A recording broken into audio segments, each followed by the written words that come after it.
You know those two guys from work who won't shut up about football, but are pretty damn entertaining? Well, they decided to buy a couple microphones. And with that, we welcome you to the Cheesy Corn Sports Podcast, where Justin Adams and Martin Cheney wrangle over everything college football and NFL. Bold predictions, hot takes, and live game reactions. This is Cheesy Corn Sports. And now, here's your hosts, Justin and Martin. Hello, everybody, and welcome back to the Cheesy Corn Sports Podcast show, whatever you want to call it. We're here. We're back. This time, quarterback rankings. Redraft, top 12 quarterback rankings. Think we settled on 12. Yeah, 12. Top 12 quarterback rankings. This is the next partner series of videos. We're going to have tight ends coming next. So without further ado, let's get it into Martin Cheney so he can go ahead and, introduce himself and do this thing. Let's go ahead, Cheney. What's going on, everyone? Just to reiterate, this is top 12 single QB PPR redraft top 12 quarterbacks of the year. I say let's get right into it.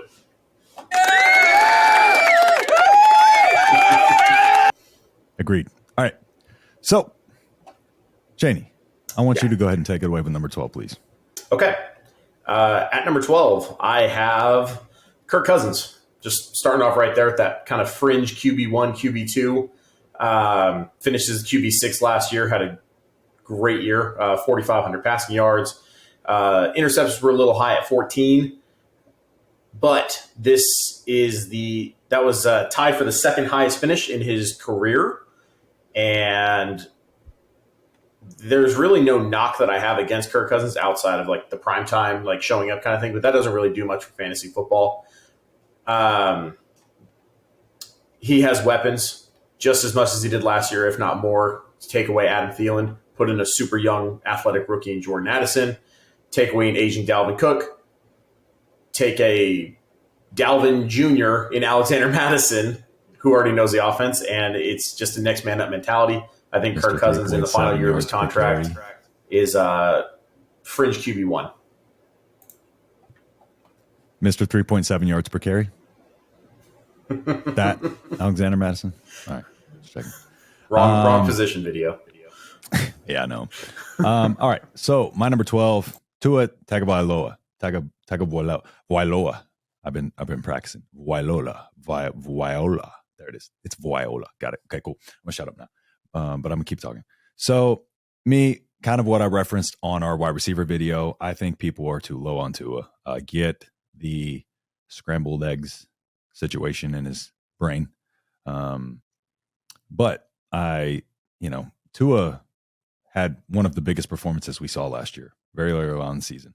Jalen Waddle, Tyreek Hill also went off that game. We know what that offense is capable of, right? And that offense got better. I think he'll stay healthy. I think he's out enough time from that to be able to recover. We've seen worse concussions in other sports that are more violent. People get back on the wagon quick. He will be fine. It's the most explosive offense in the league, sans maybe the Vikings, but I still think explosiveness-wise, just blow the top off. That's the Dolphins, of course. It's a very dynamic offense. Tua, I think he's going to have a great season. I think 12, he'll exceed that, I believe, but just because of the potential risk, leave him at 12. All right. At QB 11, I mean, say what you want about the guy's character. This is where I have Deshaun Watson. Prior to everything off the field that occurred with Houston, 3 straight years as QB5. You can't deny the talent that's on the field. Was a bit rusty last year coming back after a lengthy suspension. Some might say not long enough. If it ain't continuing now, it ain't long enough. Right.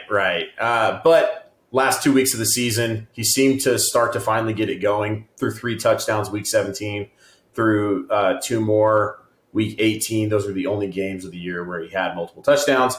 I think if now that he's been in the offensive scheme for a while, I think that if you have maybe like 3/4 of what he was in Houston, he's right there at that fringe QB1 territory. So, yeah, Deshaun Watson. Deshaun Watson did not make my rankings. Surprise. But at 11, I have Kirk Cousins.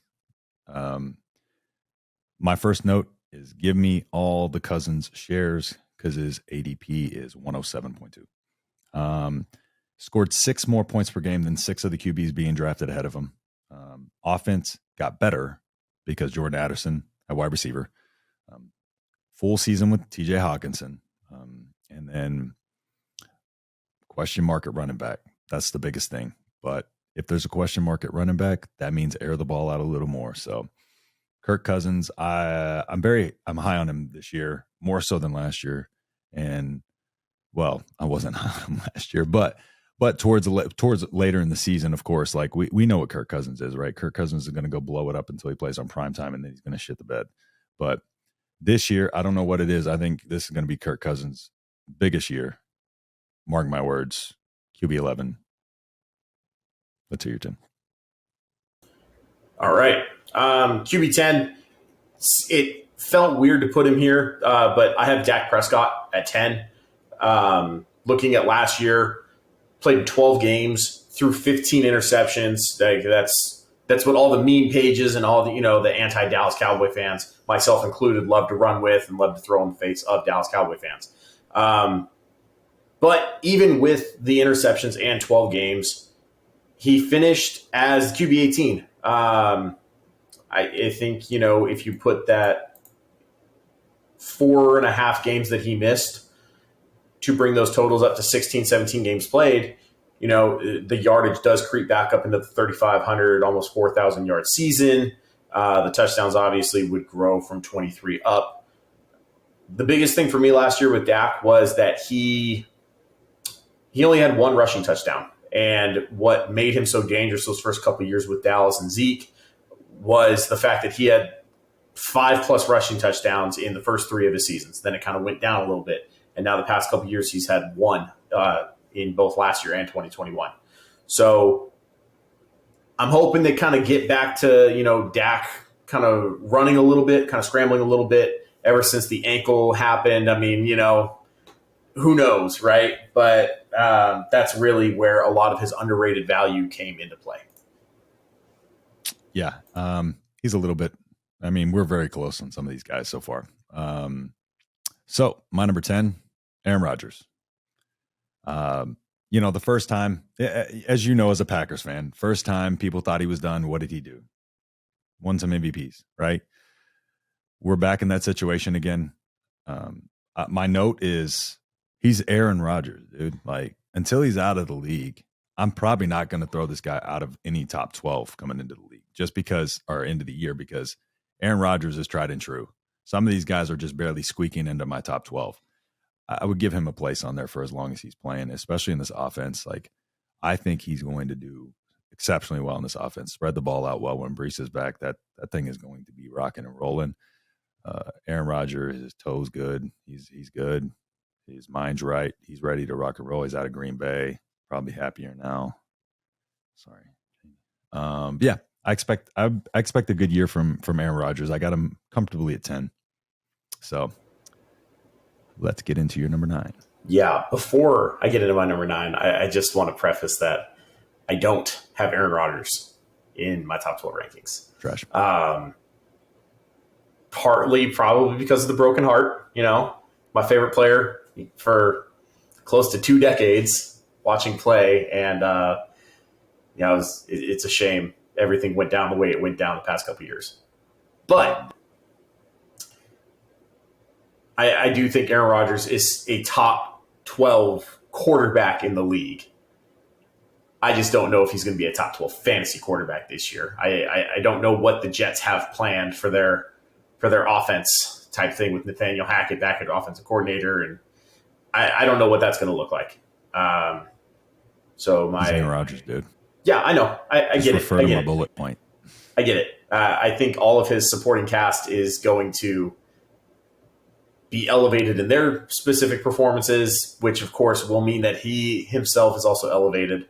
I just think that there's a lot of fantasy relevant talent in terms of the scrambling aspect and the rushing aspect when it comes to PPR that you get with a lot of these other quarterbacks that are no doubt less talented than Aaron Rodgers, but they still finish higher fantasy wise simply because they rush for 5 touchdowns and 600 yards. Yeah. But I digress. I mean, I get it, but yeah. Number 10, Aaron Rodgers. Yeah. No, but I do get your argument. The dual threat is a very important factor. Right. It's just I expect some frustration to be let out.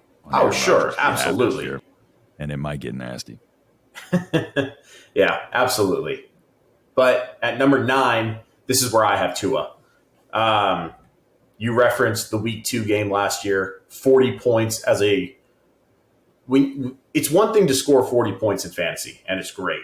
It's another thing to do it when you only run the ball one time. He had the 40 points strictly through the air, threw the ball 50 times, threw 6 passing touchdowns, over 450 yards. Like, that is the ceiling. That is the peak, right? Yep. And then, you had all the injury stuff happen where he, got hurt against Cincinnati, sat a couple games. Came back, looked like he was doing great again. 29 points against Detroit, 23 against Chicago, 23 against Cleveland. Bye week happens, and then he starts to get a little banged up again, right? And then you had 15 points against Houston, 14 points against San Francisco, 12 points against the Chargers, which is where I believe he initially got dinged up again. And then he got really badly dinged up against Buffalo. Yep. And then he got hit again halfway through the Green Bay game. Yep. So, there is that. I think when Tua is playing fully healthy at the max potential of that offense, you can't deny him outside of this top 10, which is why I have him at 9. Solid. I like that. My number 9, Dak Prescott. We've just kind of flip-flopped a couple of these so far. Dak Prescott, it's a great structure of a team around him. It's a team that knows what they want to do. However, there has been a switch in the offensive scheme potentially. We'll see how that looks.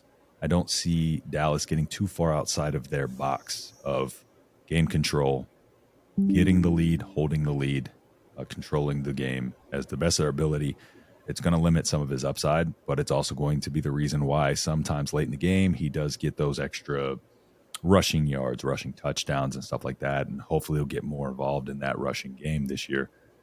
But it's just the way that they run the ball limits his upside, but also I think increases his floor. The offense may improve this year with Pollard being the primary back. He may be able to throw more to the running back because of that. Just the upside, like I said, is just limited by the system. But he's a solid floor when he's on the field. He produces. I mean, Dak Prescott is about as solid as it gets as far as a high floor, but yet sacrificing lower ceiling, which some people want to do. He's one of those kind of mid-round draft guys who's going to help you get a positional advantage elsewhere, but he's not going to completely crap the bed at your QB spot. So Dak Prescott 9. Yeah. Okay. So you ready for a hot take? Actually, knowing you, this might not even be a hot take. You thrive in hot takes. Absolutely. Okay, so I'm going to preface this and say that this, in my opinion, is one of the most overrated fantasy quarterbacks in the league. And at number 8, I have Lamar Jackson. Oh my God, bro. What's wrong Hear me with out. you?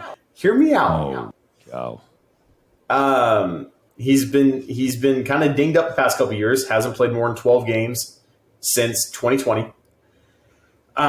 He hasn't finished inside the top 10 since his MVP season. He finished as the QB 10 in 2020, but he was QB 15 in 2021, QB 14 last year.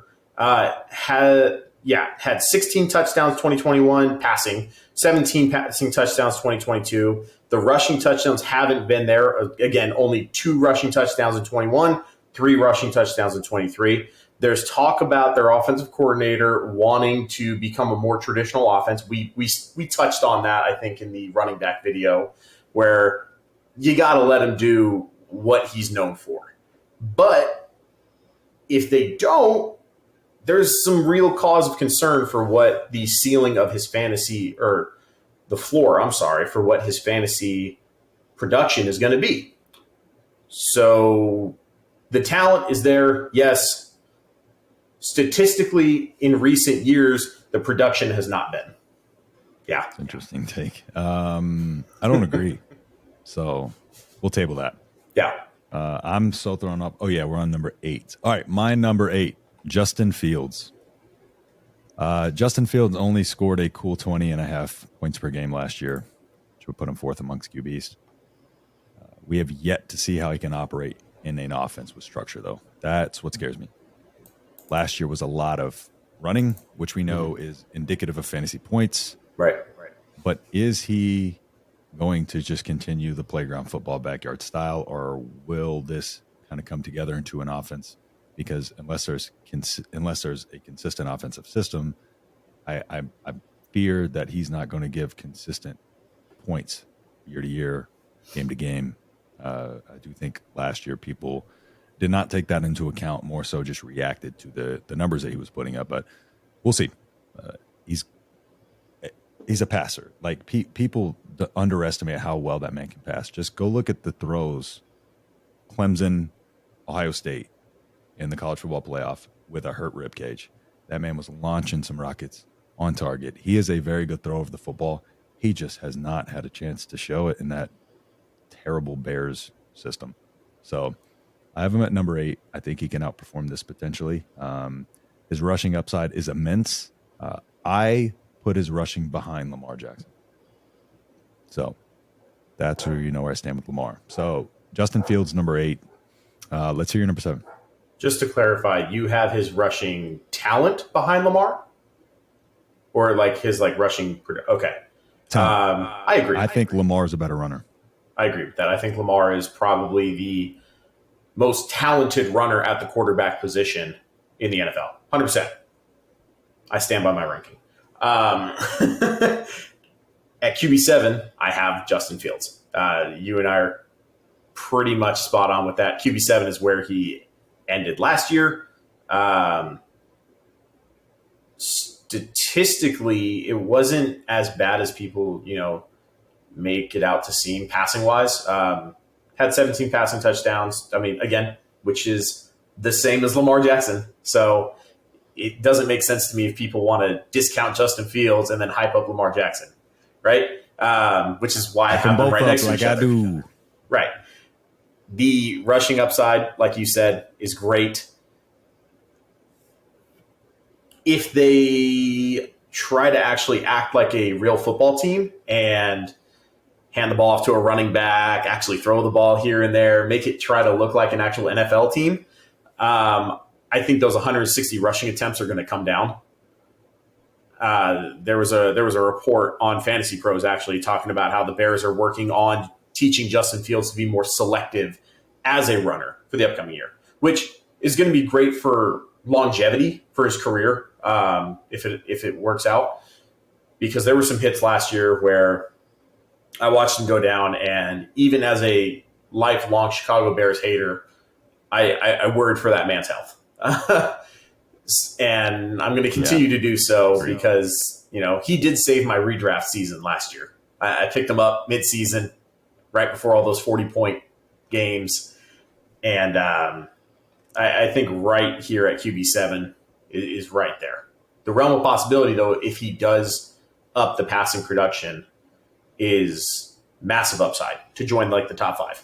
100%. It is definitely immense. And by the way, so my points per game were sans a couple of games. So it was more of a cumulative. You were the 19.7 points per game was what you were referencing. I was referencing the 20.5, which was for a smaller sample size. So I didn't clarify that in mind. So just so y'all know why the difference is there.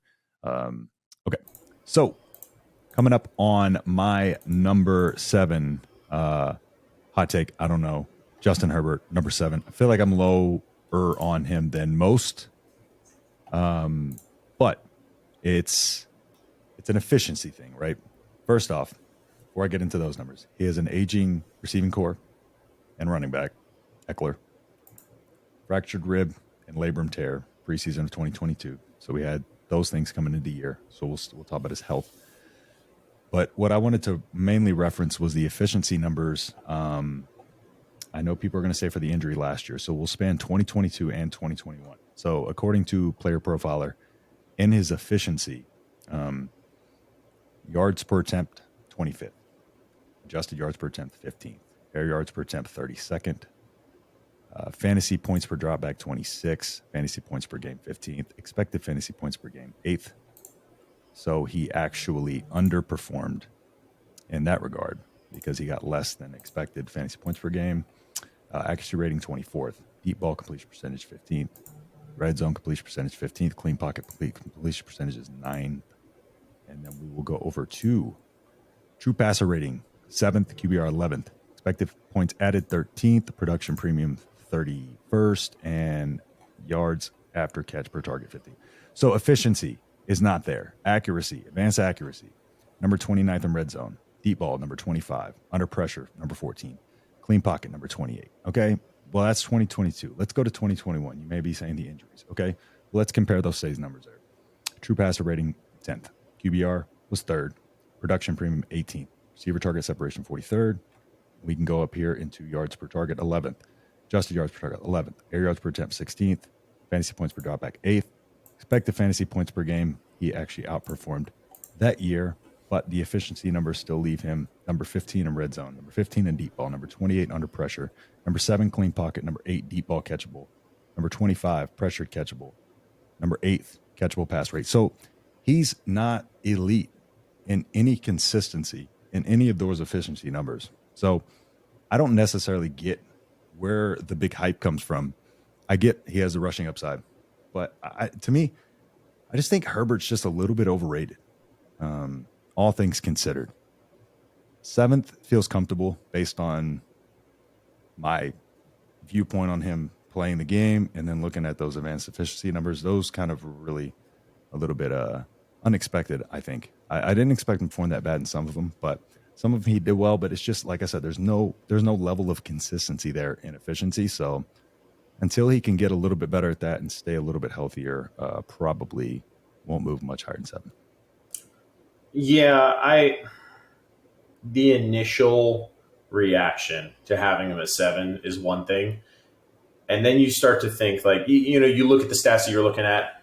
I'm looking at more of what are the names that you have ahead of him. And every single name that I'm thinking of, there is a legitimate argument at least to put them ahead of him. So QB7, if I draft Justin Herbert and he finishes as QB7, I'm not angry. He didn't lose me a season. If I draft Justin Fields and then he throws 20 interceptions, or it's people drafting Lamar Jackson as like the QB 2 or 3 and then he finishes as QB 12, mm-hmm. which is statistically an improvement from last year. I'm a little more disappointed in that. So, I agree. Yeah. It's Herbert he's one of those solid, yet I'm still shaky on him type of QBs. Mm-hmm. A lot of the people are solid on him. I am a little bit shaky ground with him. I am not necessarily going after him. If I can get him at this range, I would take him. But before this range, I'd be hesitant. Sure. So I got him comfortably at 7, and I'm curious to see where you have him. So let's go into number 6 for you. Okay. QB6. I have Trevor Lawrence. I think Trevor Lawrence, he went from one of the worst statistical quarterbacks his rookie year to finished as a QB8 last year. The progression was immense. Every statistical category, he increased his production.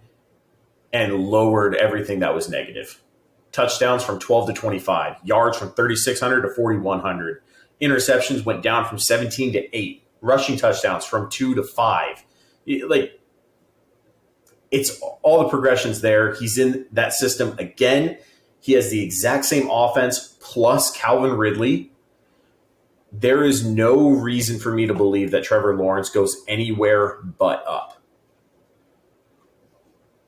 And if not for the such big names in the top 5, I would have him higher. But I need to see it first. Yep. But that's where I have Trevor Lawrence. Got it. Well, I have at number 6, QB6, Trevor Lawrence. What does there say? And it's an ascending offense.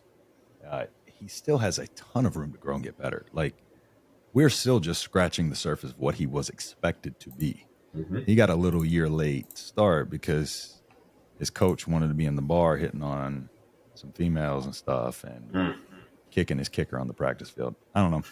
Trevor Lawrence, much better situation now. Still has a lot of room to grow. New number 1 receiver in Calvin Ridley. Aging receivers and running back because they have ETN, right? And the thing about ETN, right? Here's the ETN tank argument here, right? I think this is ETN's offense. And when ETN is on the field, Trevor Lawrence is going to be better off. So hopefully that's the case because ETN and Trevor Lawrence are going to have a great season because how explosive ETN is. He's going to be able to get him a lot of yards after the catch, et cetera, and get that offense really going. So I'm hoping ETN just takes that majority share of the backfield. You know, we got Tank in there to just kind of do his thing here and there. But I don't expect them to take too much of it. But fractured rib and labrum tear in preseason 2022. Nothing really too concerning though. Nothing that affected him into the season too much. To me, Trevor Lawrence, the sky's the limit. We all know what he was coming to Clemson. A lot of people wanted to hate on him early on because he didn't pan out. Well, I think he's about to make a lot of people eat crow because he's only going to get better, and I think he's going to be in the top 3 conversation here within the next year or so. Yeah, he definitely could. QB5, a little splitting hairs time, right? This is where I have Justin Herbert. I can't justify putting him any higher. It's close. Yeah. Right. You have him at 7. I have him at 5. It's a couple spots. 100%. Not 1. Well, it's not 1, 2, 3. No, definitely not. He definitely took a step back this year. You can put it up to aging receivers, kept getting hurt. Only had. Numbers don't lie though. 21 to 22. Right. I'm looking at fantasy points. Yeah. Total fantasy points from 2021, where he had almost 400. Finished as QB2. It was great. Yep. Finished with less than he had a 100% difference, or 100-point difference from 21 to 22. Went from 394 fantasy points to 283. Didn't have a single rushing touchdown last year. 13 less passing touchdowns. Statistically was actually worse this past year than he was his rookie year. Mm-hmm. Even though he threw the ball 100 more times. Yep. So, I mean, I'm not going to harp on it too much because you went pretty in depth with the consistency stuff. Hopefully Quentin Johnston can really start to level out that playing field. Of course, you have Austin Eckler there as well. Yep. But outside of those two, all of their weapons are kind of, if they were there 5 years ago, they would have been a lot better. Yeah. So Justin Herbert. Yeah. And I ran through those numbers quick, but it's just really about the efficiency just isn't there. And even though the numbers in total points per game shifted and all that shifted so extreme, the efficiency numbers were still not elite, even though he finishes a QB2 and stuff like that. And if you want consistency, you need efficiency. So let's go ahead and get into my QB5. Wow. We got a wild one here. Number 5, QB5, Patty Mahomes, baby. Whoa. Meow. Hot take. I don't know what this is, but well, that was a bad. I don't want that. Kind of accurate. Well, this shit's fucking. There we go. Oh God, I lost my notes there for a second. Where'd they go? Okay, here we go. Okay, Patrick Mahomes, QB5. First bullet point: gets credit for basically doing what Aaron Rodgers brought to the league: sidearm passes, etc. That's Aaron Rodgers' thing. Patrick Mahomes didn't create that. People want him to have create. I don't know. Madden's got him doing this whole thing where he's jumping and throwing a ball, and in all actuality, he tripped and threw that ball. So, pardonnez-moi if I'm not jumping on the bandwagon of Mahomes. I never have. I think he's overrated. Sorry. But I digress. Here we go. 41 touchdowns. I'm going to break it down for you. He had 41 touchdowns. Led the league. However, all right? However, comma, semicolon. 41 touchdowns, 18 of those came in the range of 1 to 5 yards. 7 of those were shovel passes. 12 more touchdowns from 6 to 10 yards. From 11 to 15 yards, he threw 1 touchdown. From 16 to 20 yards, 4. From 20 to 25, 0. From 20 to 50, 6. 4 were on escape drill plays. Receivers led the league in yards after catch with 2,801 yards. Below Geno, and he's below Geno Smith and 20 other quarterbacks in terms of throwing the ball into the teeth of the defense. All right, which means his receivers are schematically getting open, getting in space for him. He's not throwing in the teeth of defense. Look at his throws. Look at his throws in the Super Bowl. All two wide open receivers, right? So, receivers led the league in yards after catch. He gets the ball to people in space, people who are wide open. That's exactly what I said. Yeah. So, to me, the Patrick Mahomes, a lot of it is just that team just like wants to throw the ball to get in the end zone. Whether they're 1 inch away or not, he's gonna just let it leave his hand for just a moment so he can have a passing touchdown. Or it's just gonna be a sweep shovel pass. He's not as athletic as people give him credit for. The dude runs like a toddler. Like he just runs like a large baby, just very upright and just kind of like, I just don't get the appeal of him. He's a very unlikable guy. The numbers right here speak for themselves. The guy, he's not this amazing thrower of the football. He just has a very good scheme, a very good team around him. Patrick Mahomes, QB5. Let me know how much you hate me in the comments.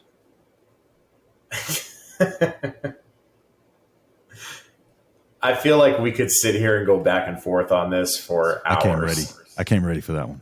So I'm not going to say anything until I get to Mahomes in my rankings, and I'll just have a rebuttal. It's not to say you're wrong. It's just why I would still take him where I would take him. My QB4 is Joe Burrow. Man, I was a Joe Burrow hater at the beginning of last year. To wit, my redraft league consistently drags me through the mud, reminding me when I said that Joe Burrow wasn't a top 5 quarterback going into last year. At least you're not a Nebraska fan and have to hear it all the time about the fact that Nebraska wouldn't allow him to come to our school, and then he went to LSU, and I mean, what is there to not like about Joe Burrow?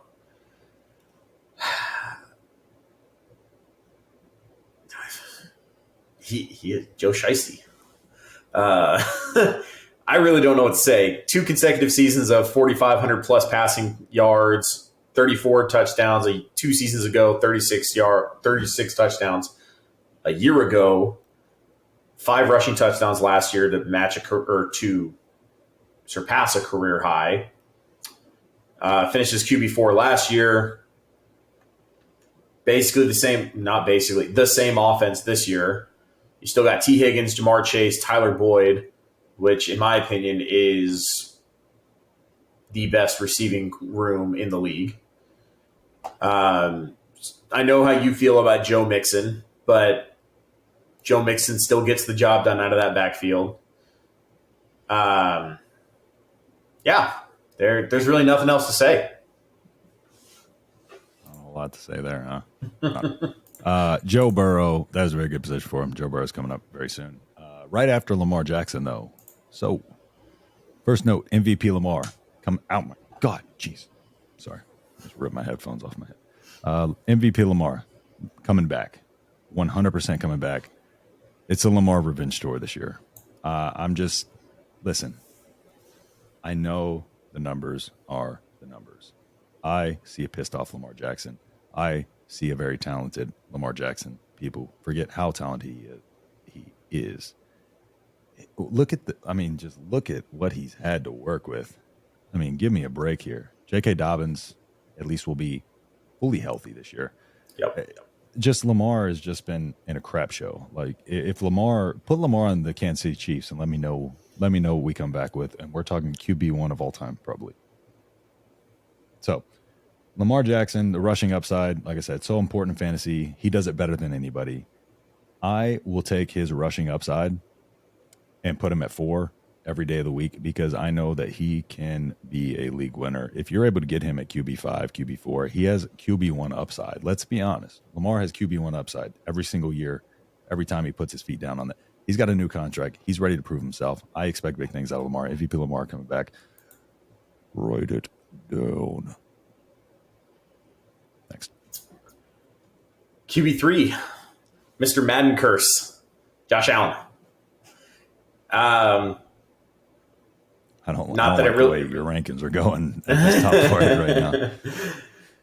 Not that this really matters too much to the fantasy relevance. A little bit of drama coming out of Buffalo. Stephon Diggs not showing the minicamp. We're bored in the offseason, so we have to find something to talk about, right? That always happens. Josh Allen, elite quarterback, right? 37 touchdowns, 2020. 36 touchdowns, 2021, 35 last year, over 4,000 yards in each of all those seasons, at least 6 rushing touchdowns in every single season of his career. In fact, over 100 rushing attempts in all but his rookie year. QB1, 2020. QB1, 2021. QB2, 2022. It's as consistent as it comes. I think this is the year that they're going to try to utilize their running backs a little bit more. They got Damian Harris, who, a couple years ago was actually very serviceable in New England. You got James Cook with a ton of upside. And I think to preserve the health of Josh Allen, they're not going to let him run as much. That's actually been kind of like the sub-news article outside of the Stephon Diggs, drama. So I think, Josh Allen. About Patrick Mahomes' ankle, too. I'll get to Mahomes. Don't worry. I don't have no damn running backs. So. I will get to Mahomes. Calm down. But yeah, I'm really splitting hairs here. This is more of I like who I have at 1 and 2 more than I like Josh Allen for fantasy. We can just put it this way, like the top 5. Yeah. The majority of people's top 3, everybody would say are interchangeable. Allen's, the Hurts, the Mahomes, except in my list where Mahomes is 5. He's interchangeable. But this 5 right here is all going to be splitting hairs, I feel like. So my number 3 is Mr. Joey B. Mr. Schwag iced out himself, Joe Burrow. Burrow's connection with Jamar Chase, unreal. I mean, they played together college. They played together in the NFL. That is a connection that you just cannot find. Are you frozen? Oh, there. You were frozen for a second. I'm sorry. No, but you just can't find that anywhere else. They have more receiver depth now. Yep. T. Higgins is still getting better. Joe Burrow's processing the game much quicker. His offensive line will be improved. Orlando Brown Jr. is going to take the left tackle spot from Jonah Williams, and La'el Collins will take the right tackle spot back when he returns, according to what I'm seeing on their reports about their upcoming depth chart. Is that's how it's going to go. So that is going to improve their offensive line significantly. And well, I mean, the guy was exceptional last year. So you improve his offensive line, give him a little bit slightly better T. Higgins, a healthy Jamar Chase all season. Joe Burrow, if Joe Burrow is QB1, like I do think there is a good percentage chance he might end up as QB1. I'm not going to put him there, but if I had to bet on somebody who is not at my number one, who's going to put up the most points per game, it's going to be Joe Burrow. And I would bet money on that. I do think he will outperform. I have Josh Allen too, but in my heart of hearts, I think Joe Burrow might get QB2 or QB1 this year. But I'm not ballsy enough to put him QB1 just yet. So he doesn't have the rushing upside that I like. So it's a matter of, can that offense just air the ball out enough to get him to QB1? Right. So let's go ahead and QB2. Yeah. Like you said, really from like QB5, really for me, QB4 and up, they're all interchangeable. It's all like personal preference at that point. I'd be ecstatic to have any one of them on my team. QB2 is where I have Patrick Mahomes. I'll take that. Yeah. I'm not going to sit here and I'm not going to argue over if he's overrated, if he's talented, if he's not, whatever, right? You can go onto the NFL's Instagram page and see whatever highlight you want to see of him. They post him as much as ESPN posts LeBron. Since the day he was drafted. My only note that I will talk about from what you said is that this man is blessed with the coach that he has. And because of that, I would happily take him on my team. He finished second in fantasy points per game last year, just 0.3 behind Jalen Hurts. This is his second QB1 finish in his career. He kind of has upped the interceptions past couple of years. But so is Josh Allen. Yep. So is Joe Burrow. So is Justin Herbert. But when it comes to the shovel passes, when it comes to all that stuff, I agree with you. You and I have actually had these discussions in the middle of the season as it goes. But with that being said, if he's on my roster, I don't care if it's a shovel pass. I don't care if it's whatever. It's more points for my team. And with that in mind, I think that nothing's going to change for him. We saw that Tyreek Hill can be even better without him, and we also saw that Patrick Mahomes can sustain his value in that offense without Tyreek Hill. The thing about the shovel passes and stuff like that, though, let's say that offense isn't producing at the same level to put him into those positions to be able to score those points. He's not going to get those touchdowns. So in turn, I think those will fall off. I think he will fall off. And I think people will start seeing him for what he is. They've already started to. A overhyped guy. Like, people started to see it last year. I'm finally glad, because they were posting him like every little thing he did. And they had been doing his whole career. People just really took it personal last year for some reason. I'm glad they did. Because, never mind. QB2, Josh Allen. Josh Allen, rushing upside. He's not afraid to take risk. Josh Allen, throughout his, I don't, like, people miss me with the interception talk. That's Josh Allen. That's what makes Josh Allen who he is. The man can sling the rock. Sometimes he throws it in precarious positions, but sometimes, a lot of times, it pays off. He was the same way in Wyoming in college. The man was just, he's a risk taker. I like it. When you take risks, you open up fantasy opportunities. A man who's going to take risks, throw the ball 60 yards downfield, who's going to complete that majority of the time, give him to me. I like Josh Allen at QB2. the interceptions, they're going to be there no matter what. But you take the good and you accept that bad. Josh Allen is one of my favorite quarterbacks, if not my favorite in the league right now. He's probably my favorite quarterback in the league right now. That's fair. Not named CJ Stroud, Sure. So I think with that being said, kind of a unanimous consensus number one here. Good old Jalen Hurts. I mean, that Eagles offense was filthy last year. There's the revolutionized QB sneak. I didn't realize you could revolutionize the QB sneak. But yeah, 2 consecutive years of 750 rushing yards, 2 consecutive years of double-digit rushing touchdowns. And he almost threw 4,000 yards too. And that was also in 15 games. He missed week 16 to 17 with Dallas and New Orleans.